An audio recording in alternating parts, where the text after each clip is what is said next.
Yang saya hormati dan juga yang saya muliakan, aparat pemerintah sipil maupun militer, terkhusus Ketua RW hadir, Ketua RT yang saya banggakan dan juga yang saya hormati, dan istimewa para panitia penyelenggara peringatan Hari Besar Islam Isra Mi'raj Nabi Muhammad Sallallahu Alaihi Wasallam yang saya hormati dan yang saya banggakan, para bapak yang saya hormati, para ibu yang saya cintai.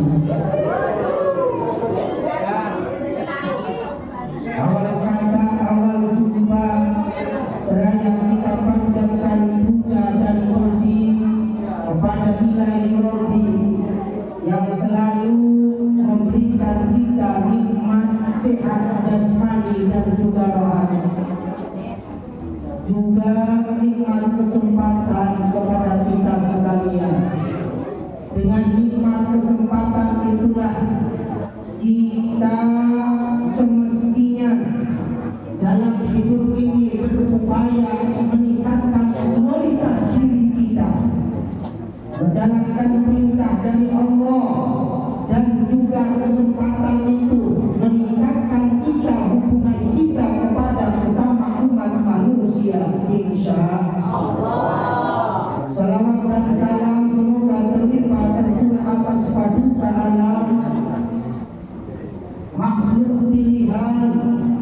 Nabi besar Muhammad sallallahu alaihi wasallam. Hadirin para bapak, para ibu, jamaah kaum muslimin rahimahumullah. Ada poin aja. Ingat pada masa sekolah, pada masa pendidikan, kalau kita dapat surat poin aja. Ya Pak, esok kali kalau tidak pernah ada surat, ya tulisannya juga poin aja deh. Tentu poin, ya Pak, ya Bu. Belak-belakan langsung bertele-tele bahwa warga lingkungan Magersari dan juga panitia menyelenggarakan peringatan Isra Mi'raj Nabi besar Muhammad sallallahu alaihi wasallam pada tahun 1446 Hijriah 2025 Masehi mengangkat tema, langsung saja kepada tema. Pada tahun ini temanya menjadikan momentum Isra Mi'raj sebagai inspirasi membangun generasi muda milenial.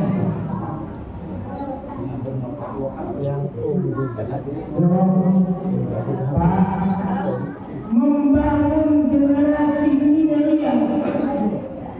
Yang disebut milenial itu dimulai tahun 2000. Jika kita tumbuh besar ataupun lahir pada tahun 2000, maka kita termasuk kaum milenial. Generasi penerus bagaimana kita melaksanakan hasil daripada peringatan Isra Mi'raj dijadikan inspirasi tolak ukur bagi kita. Ada apa sajakah dalam Isra dan Mi'raj? Maka mudah-mudahan dalam kehidupan sehari-hari kita bisa menjadikan umat yang mampu mengambil intisari atau inspirasi dari kejadian Isra Mi'raj Nabi besar Muhammad.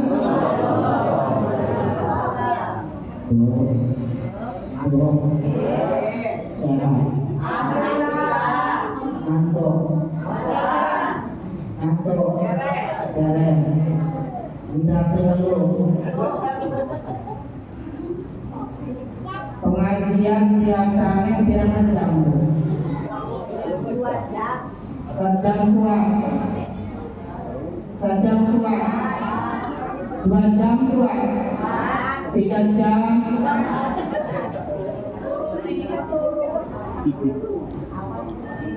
Hebat. Ya, ibu-ibu hebat. Ngaji sejam, 2 jam, 3 jam kuat. Ya. Tapi bulannya betul kuat. Elek biasa nyoman angkara itu. Anak sama situ. Ya, sambil cocok tak bari nganter. Bari nganter, bari dodok. Sing kenceng tak sing lemes. Bari dodok sing kenceng. Sing suwe tersedia. Bari dodok sing kenceng suwe. Pasian. Siapa? Sanggup Pak. Bari dodok kencang suwe. Orang kuat mana? Apa nih para buahku?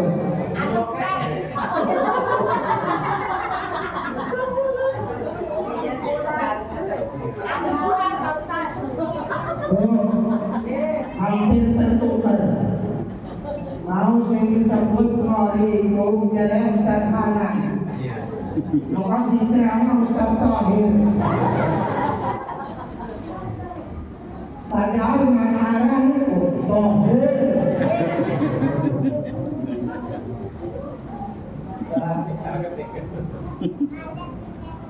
Dengan harap ku imam, itu tohir. Ya, istilah tohir merata tua. Hari makan merata tua. Ya, walaupun datang lebaran, kita memang sahabat akrab, sahabat baik, di mana-mana berdua, walaupun nangis juga.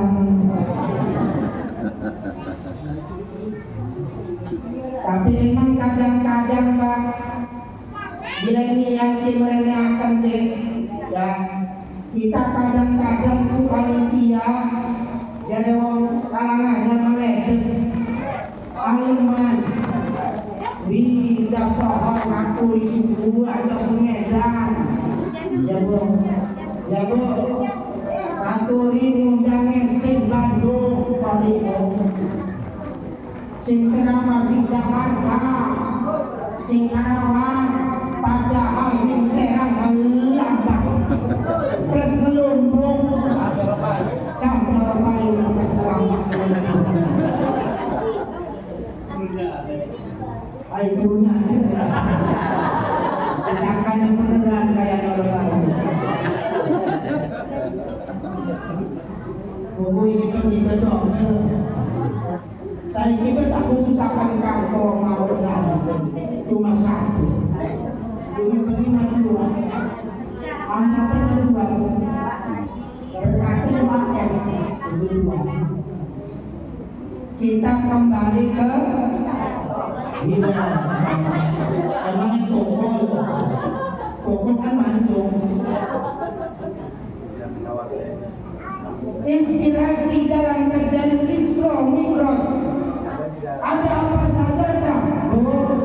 Isra itu perjalanan Kanjeng Nabi dari Masjidil Haram menuju Masjidil Aqsa. Yang namanya perjalanan pasti menemukan hal, pasti menemukan kejadian-kejadian, rintangan dan halangan. Betul. Maka disebut Isra proses.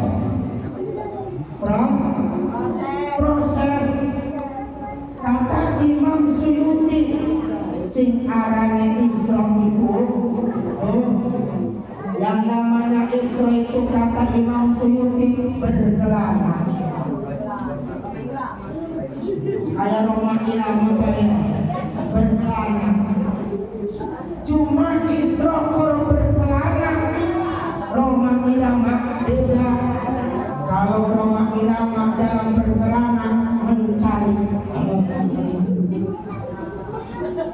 kalau aku berjalan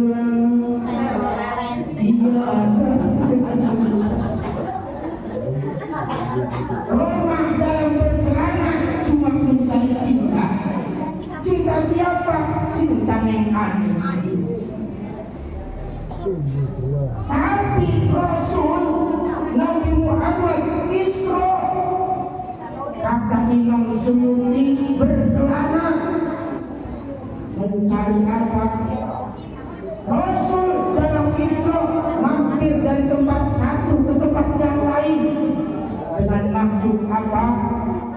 Silaturahim, menjalin silaturahim, ditabaruk, mendatangi tempat-tempat yang penuh keberkahan.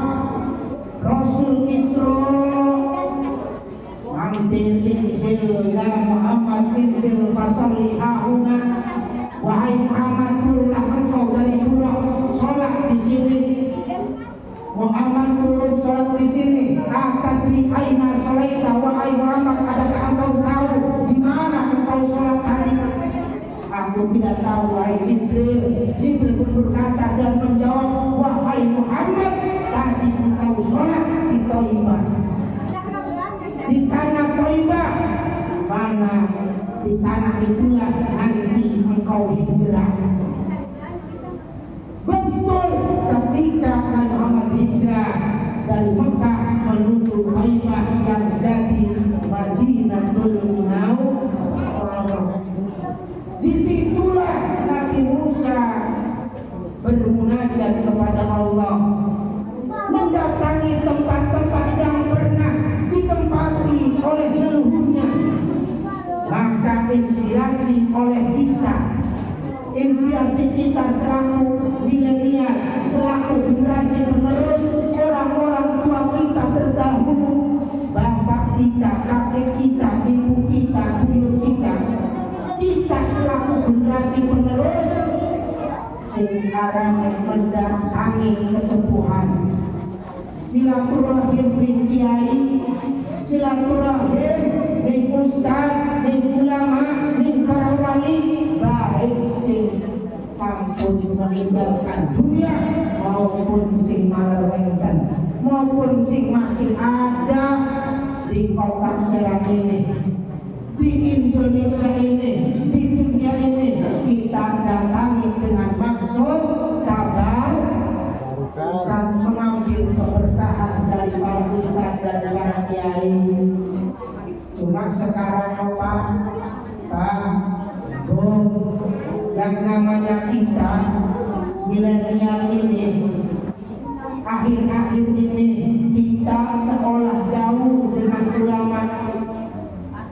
Kadang-kadang kita perlu sama ulama cukup pakai WA assalamualaikum, cukup kita ngebel. Itulah inspirasinya. Jangan sampai kelakuan perbuatan yang model demikian, walaupun HP itu modern, walaupun kita dipermudah dengan digital, dipermudah dengan modernisasi, tapi tidak semua kegiatan, tidak semua urusan bisa beres dengan renang, bisa beres dengan ngebel.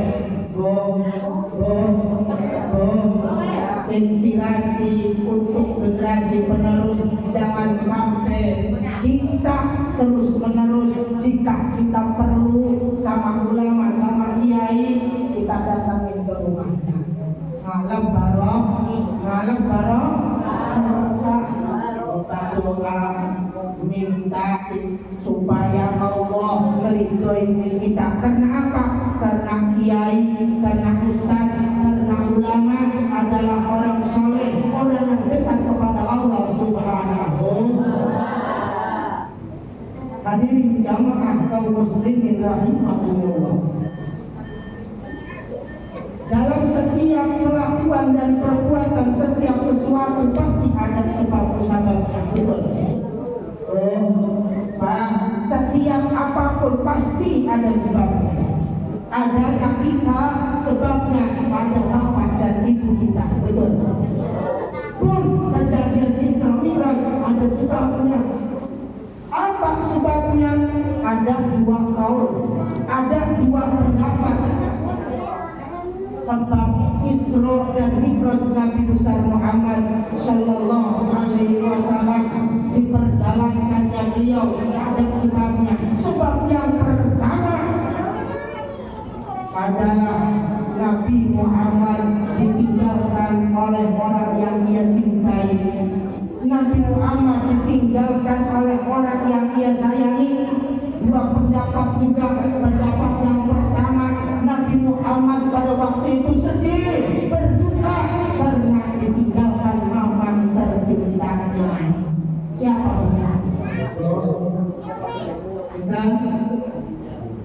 Sinten? Mamange Nabi sing paling dicintai, sing paling perhatian, ditinggalkan oleh beliau. Makanya Nabi Muhammad berduka, bersedih pada waktu itu. Abu Thalib meninggal. Abu Thalib yang padahal Abu Thalib selaku mamanya selalu mendukung dalam perjalanan menyebarkan agama. Apapun kebutuhan Rasul, Abu Thalib cukupkan. Pendapat yang kedua, yang meninggal, yang menjadikan kesedihan Kanjeng Nabi bukan ditinggalkan mamanya, karena memang lamun sininggal mamang emang sedih, tapi orang begitu sedih, betul. Hari sininggal mamang emang sedih sedih mah sedih, tapi bakal ahli warisan. Ya Pak, ya Bu. Terus sedih karena ditinggalkan siapa? Sedih karena ditinggalkan istri tercinta Sayyidatuna Khadijatul Kubra. Ditinggalkan seorang istri, siapa wong lanange ketika rapi mati orang sedih. Ketika rapi meninggalkan dunia, istri kita meninggal dunia, siapa yang tidak terpukul? Pak, dikawin mah oh, dia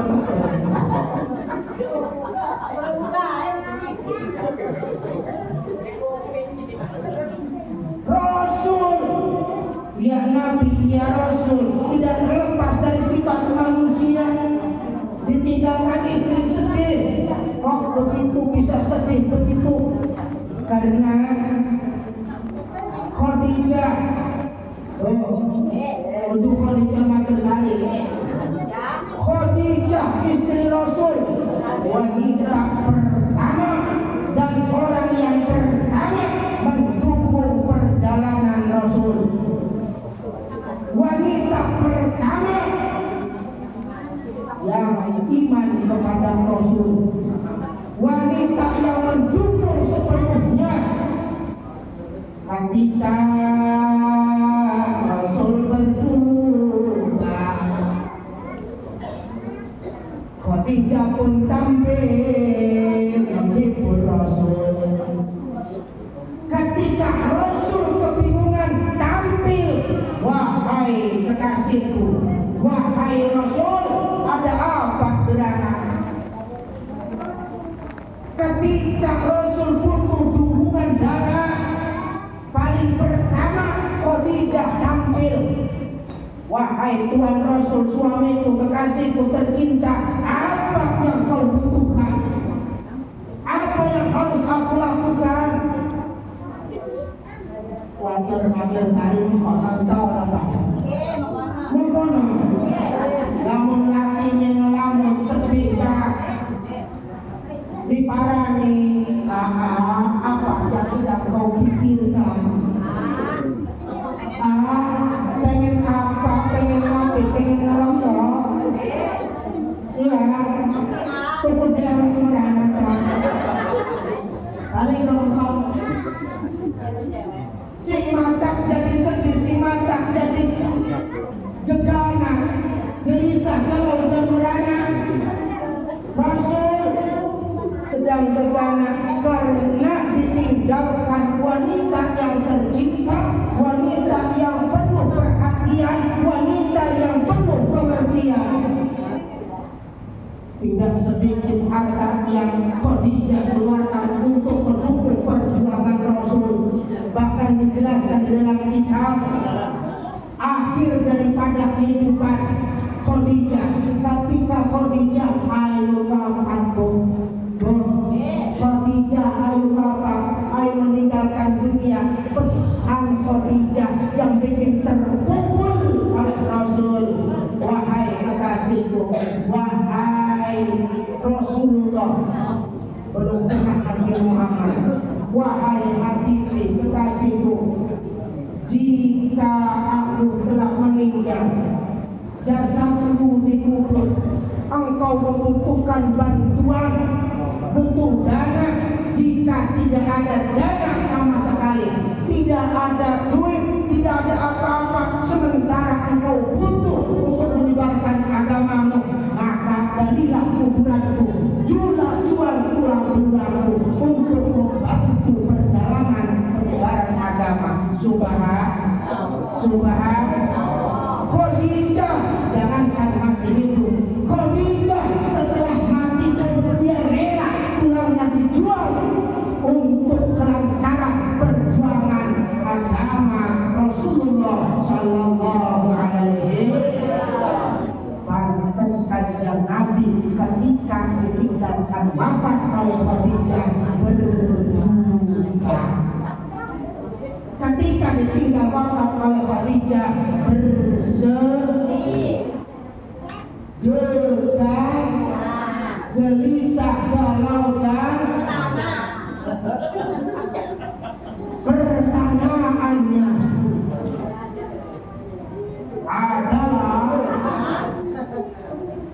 Lamun bapak sini tinggal mati, ibu model mengarang ini, gak anak tak orang.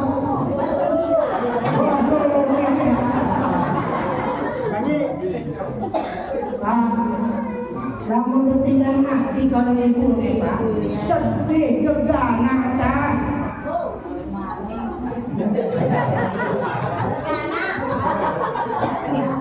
Sedih, sudah baik. Ibu sini nggak pasti sedih, pasti nangis, betul? Betul? Kan tenung tinggal doang. Oli patang dina nangis mata sebelah. Sing sebelah adalah orang melayang di sana. Oli pitung dina.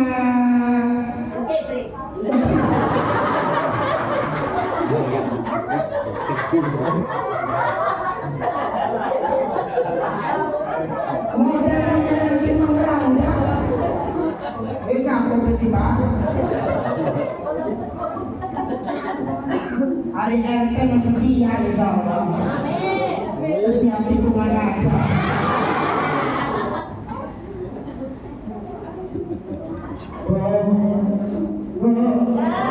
Pengen kayak Khadijah. Mati.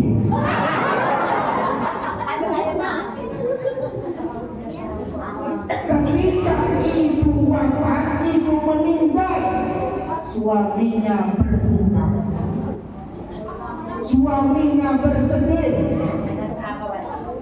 karena memang perjuangan aneh, pengen kayak Khadijah, sanggup kayak Khadijah. Nah, mirip banget saya Khadijah. Kon jawab jeneng kan? Kan jalan hari mirip Khadijah. Tiap besok piring muni dewan.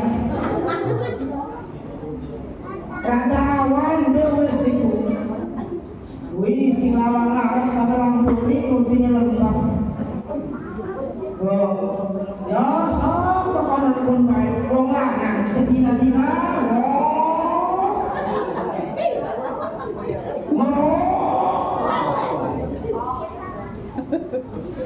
Enggak kepegawaian nanti. Umur aku kepegawaian. Lamun ibu pengen kaya Khadijah, perjuangan lakinya dibantu.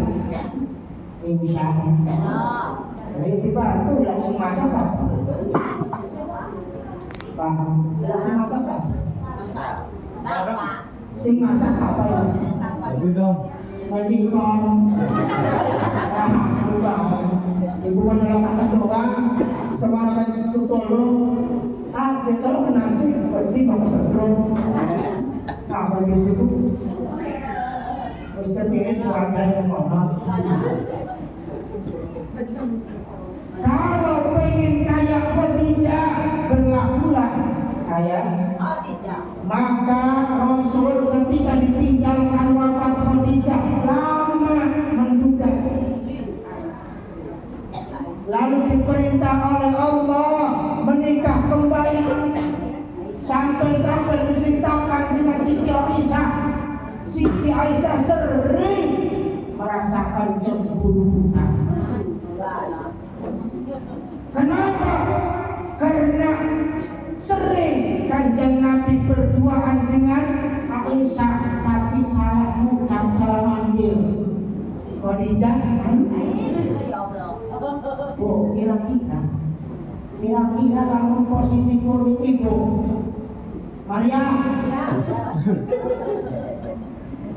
Maryam, bapaknya pengene gue rapinya saja Radia.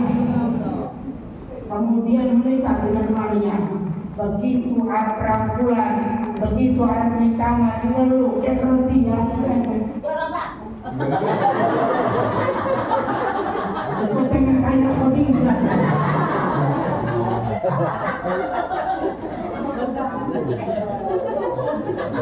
Jujur beneran.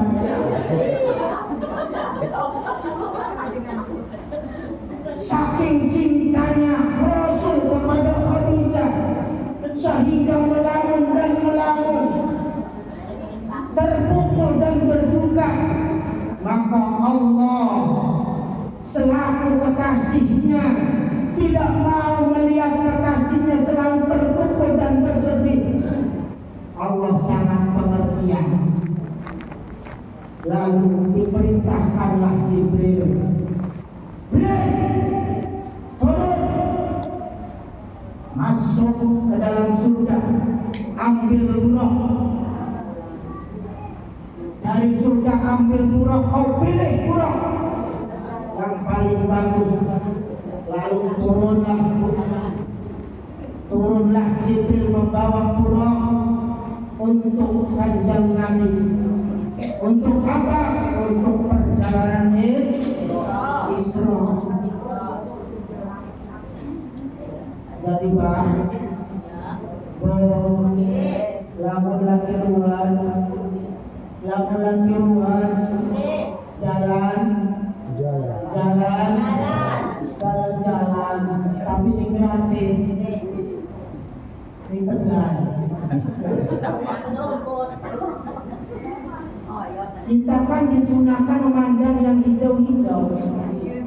Apa saat ini bisa ngatur gas? Undangan apa? Di Taman Sari Akhir undangan. Hadirin jamaah kaum muslimin rahimakumullah, itu penyebab yang pertama. Penyebab yang kedua, Rasul diisrokan. Satu tahu lagi bahwa langit dan bumi bertengkar. Satu dengan yang lainnya mengaku paling unggul.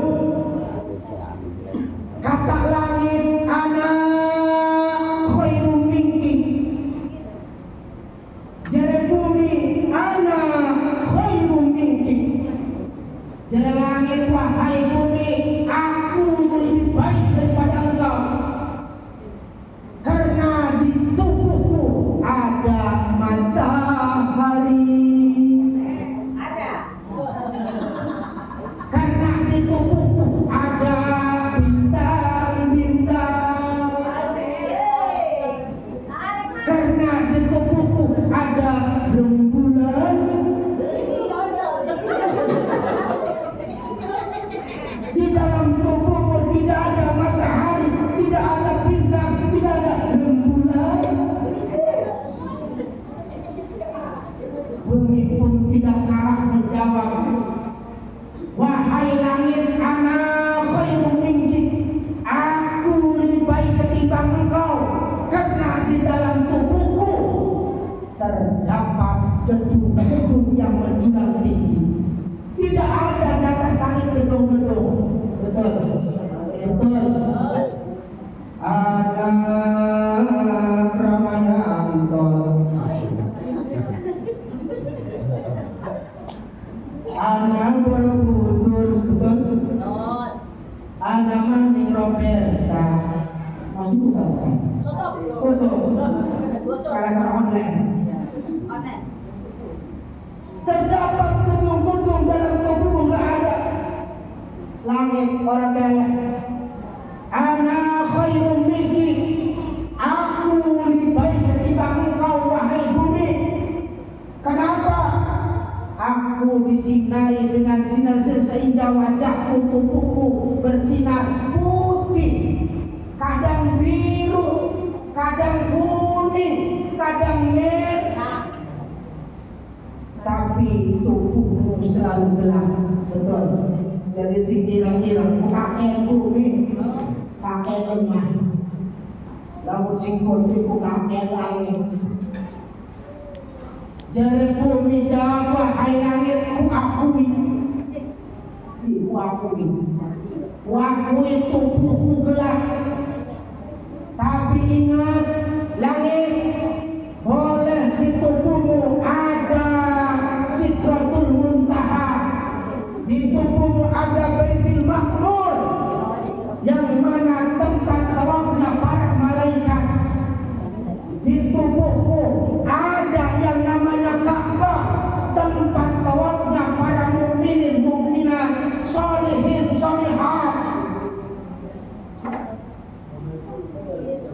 aku kata langit di tubuhku ada arsy, di tubuhku adalah makhluk, di tubuhku bumi tidak ada.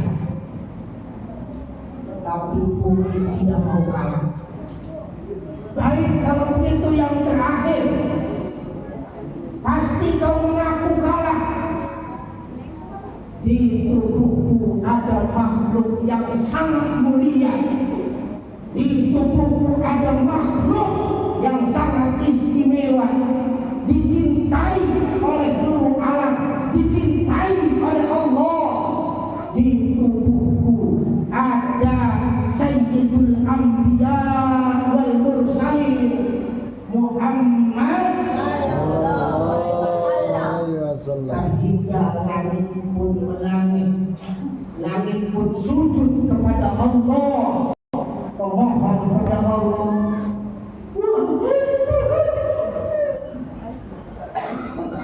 Rabbil Izzati, aku bersujud kepadamu Tuhan, aku mohon kepadamu, naikkan Muhammad Rasulullah, kekasihmu, manusia yang istimewa, agar tubuhku dilewati, disinggahi oleh makhluk yang engkau cintai, supaya aku pun menjadikan berkah dan dicintai oleh engkau.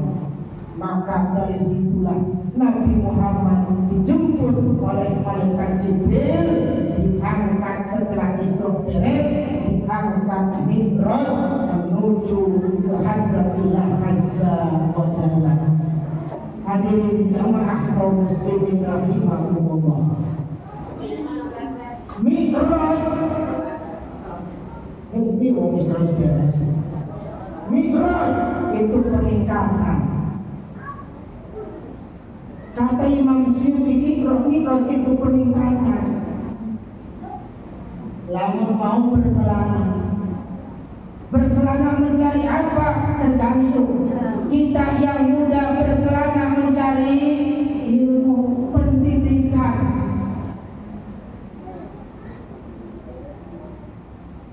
Kata istilah orang dulu, pagi-pagi bersedih, siang-siang gembira, sore-sore makan.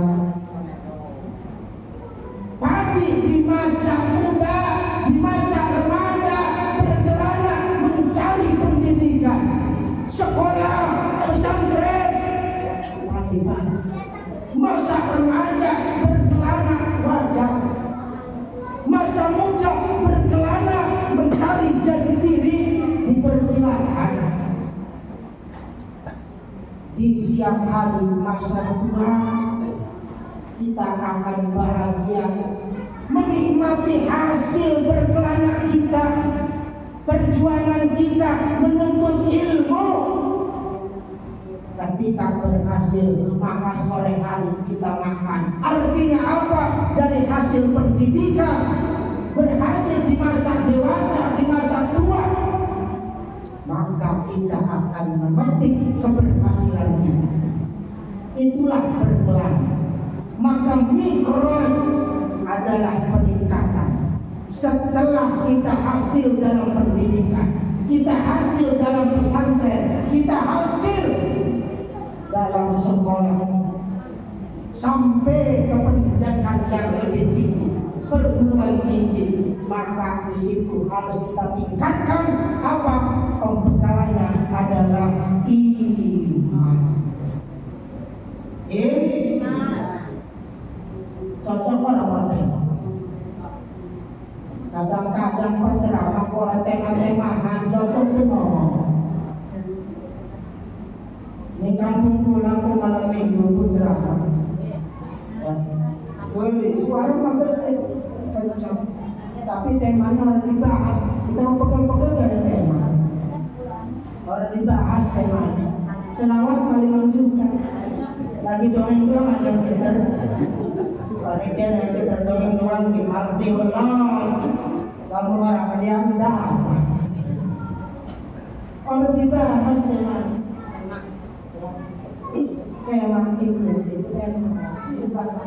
Maka peningkatan itu dimulai dari sebagaimana kita imannya.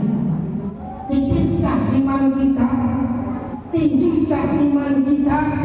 Maka jika kita pengen meningkat kehidupan kita, maka kita harus kuatkan iman.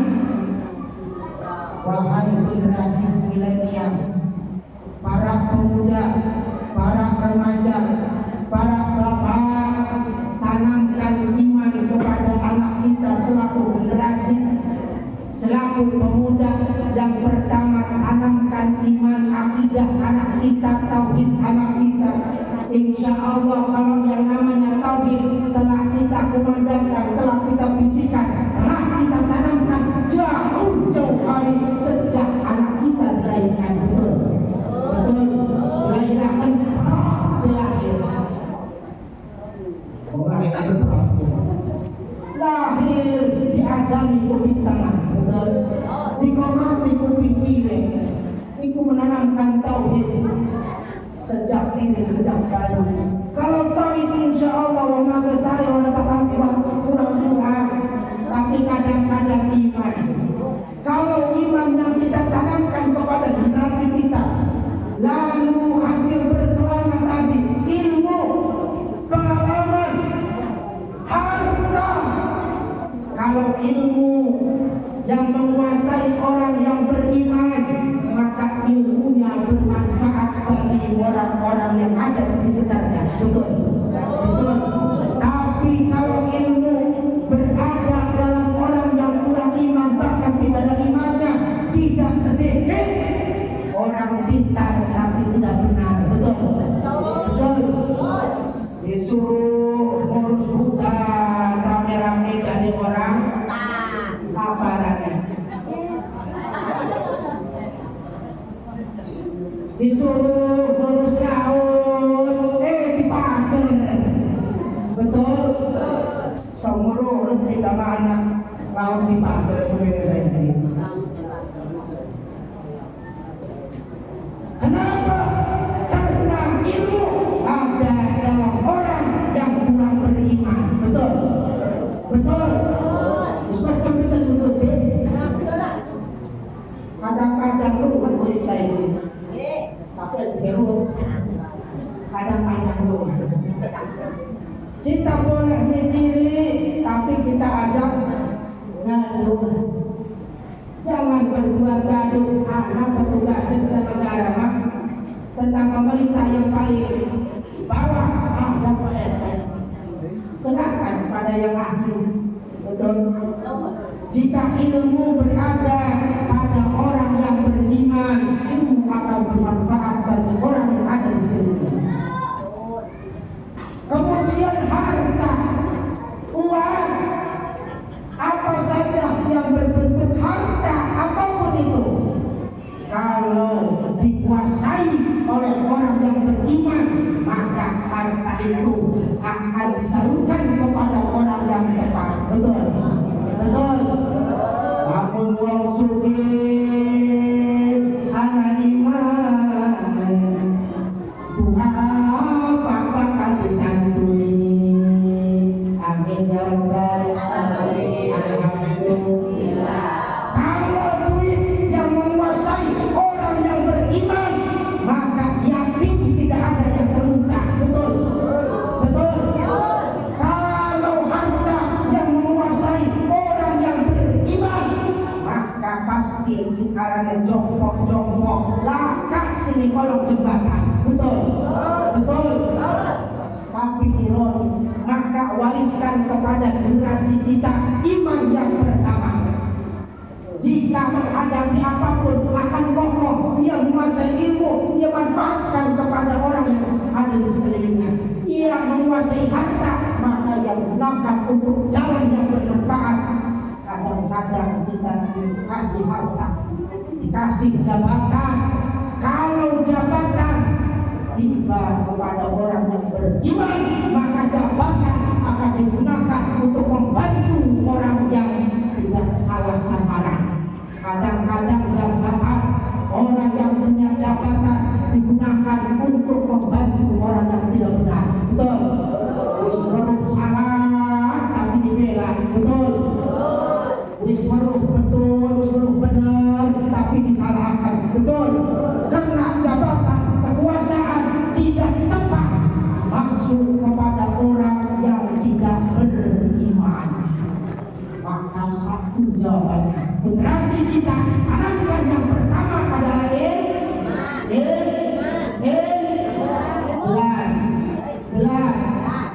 jelas mau ya. Yang kedua, generasi kita inspirasi dari Isra Mi'raj. Mi'raj adalah meningkat, agar kita meningkat setelah iman adalah ilmu. Bagaimana kita mau meningkat? Mau jadi orang bodoh ya. Kenapa tidak punya ilmu? Orang bodoh orang lupa. Ilmu perlu. Ketika kita tahu, maka jalannya akan kita telusuri. Orang kesasar orang meluncur. Karena ditantakan orang perlu kesasar. Merana diroyal orang perlu kesasar. Kalau diroyal kita bisa tahu. Maka yang kedua, pendidikan. Yang kedua, pendidikan. Hasil dari pendidikan, entah itu dari pesantren maupun sekolahan, yang penting pendidikan. Kalau kita iya pesantren, iya sekolah, iya syukur-syukur. Kalaupun mau salah satunya, kalau bisa saya tekankan adalah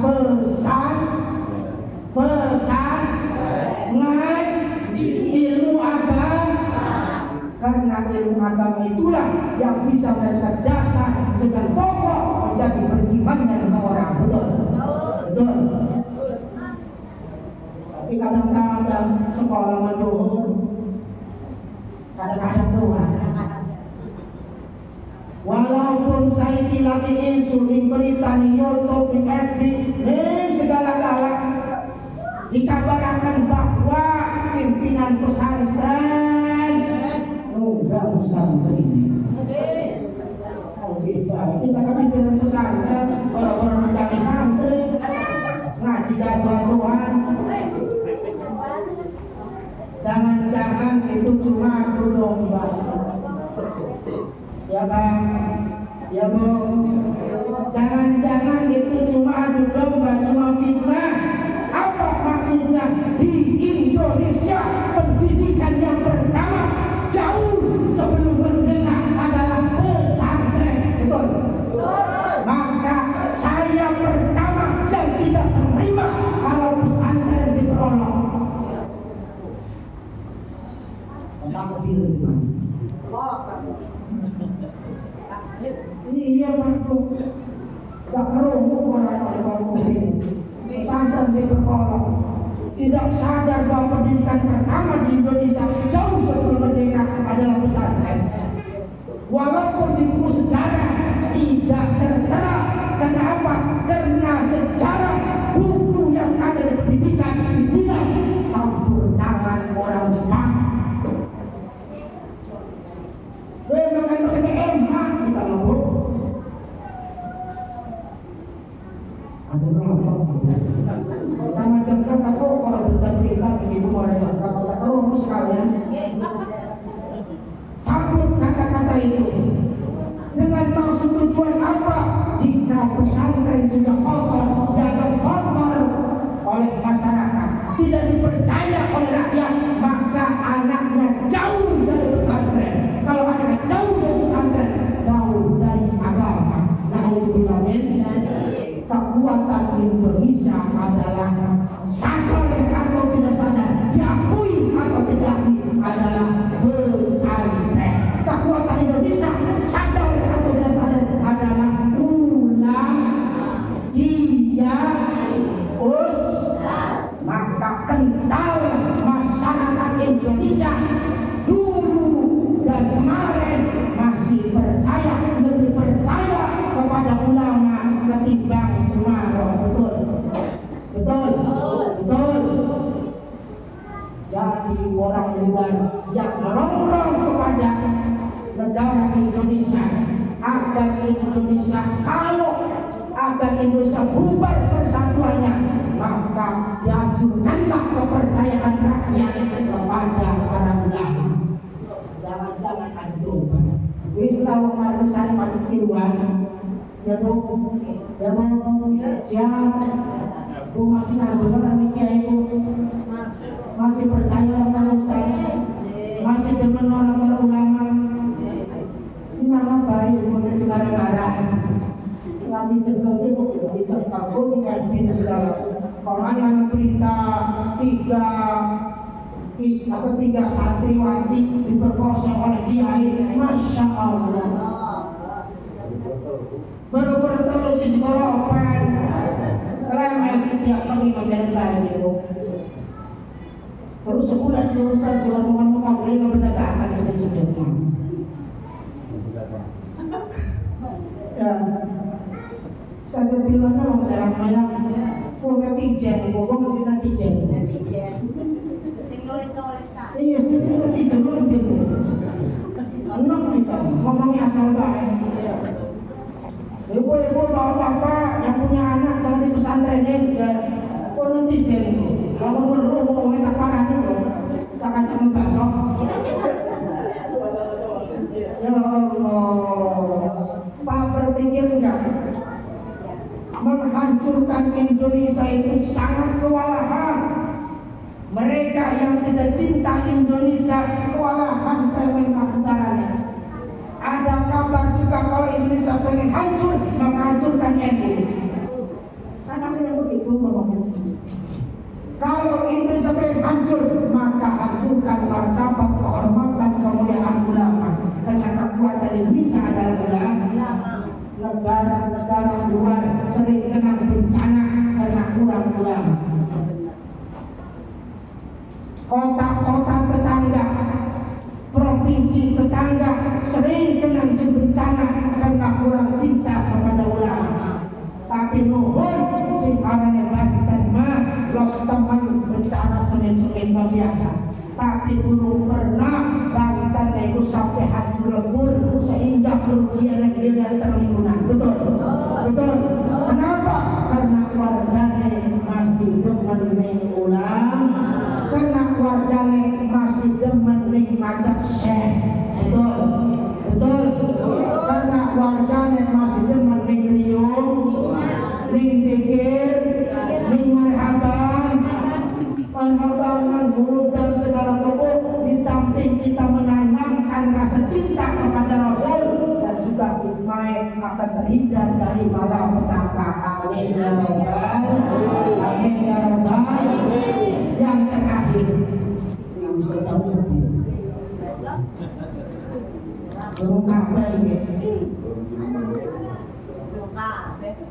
terus terakhir yang terakhir tanamkan kepada anak kita, generasi kita milenial, akhlak iron miris bangsa ini wis mulai sing rumah dewek wis anak dewek dene kudu sing cilik sing nihil apa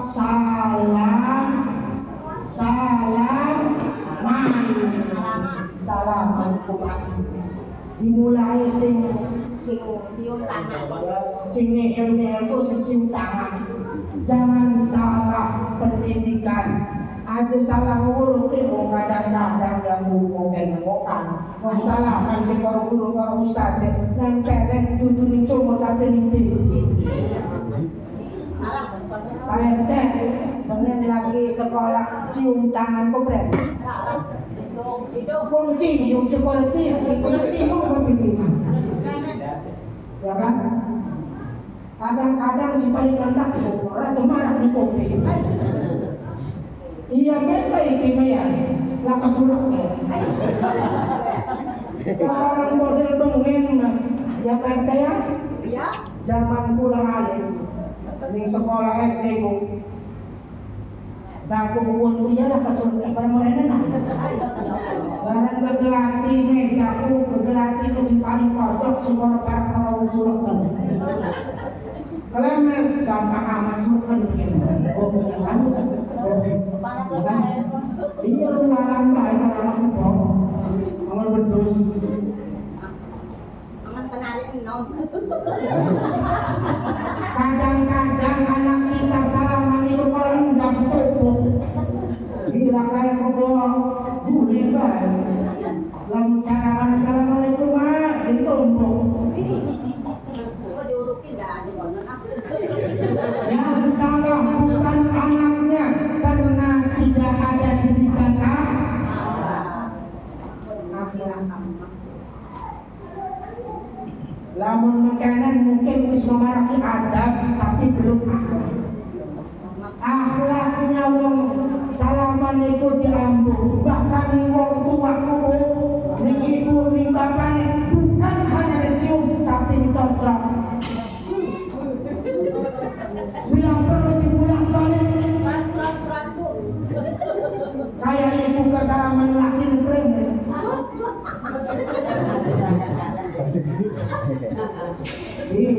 Apa tidak bisa dirasakan.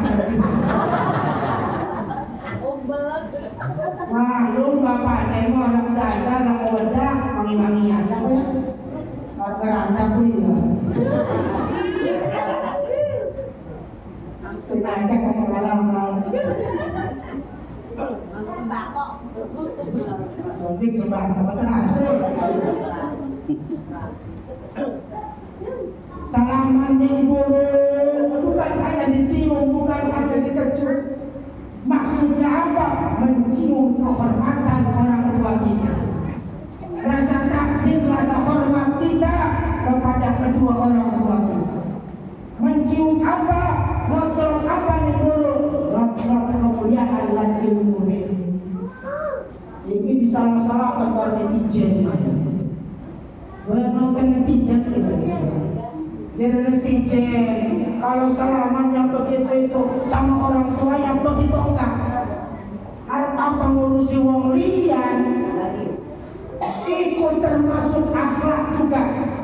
Kita urip di tengah-tengah masyarakat sebelum kita menilai orang lain, maka kita nilai diri sendiri. Ngacak dewe. Hasibu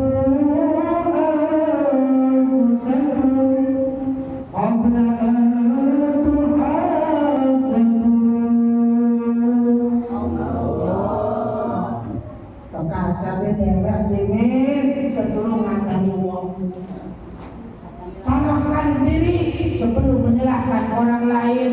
Itu gak akhlak.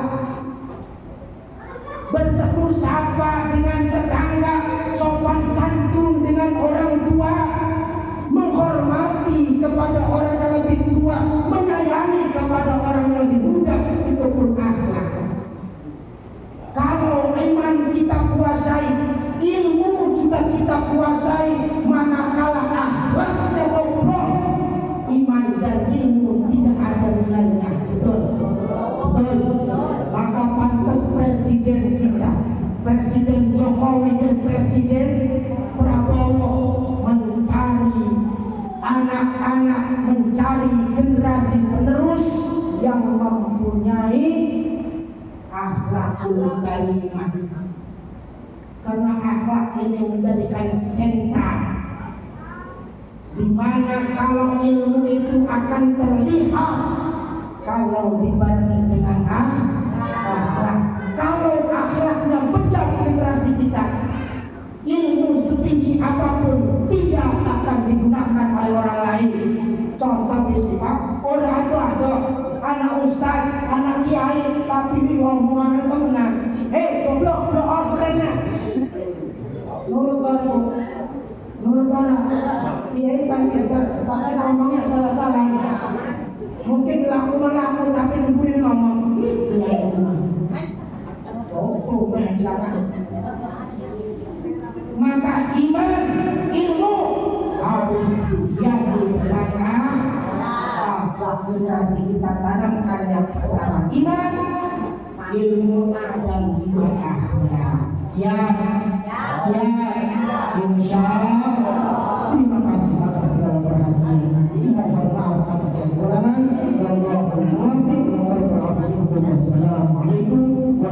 warahmatullahi wabarakatuh.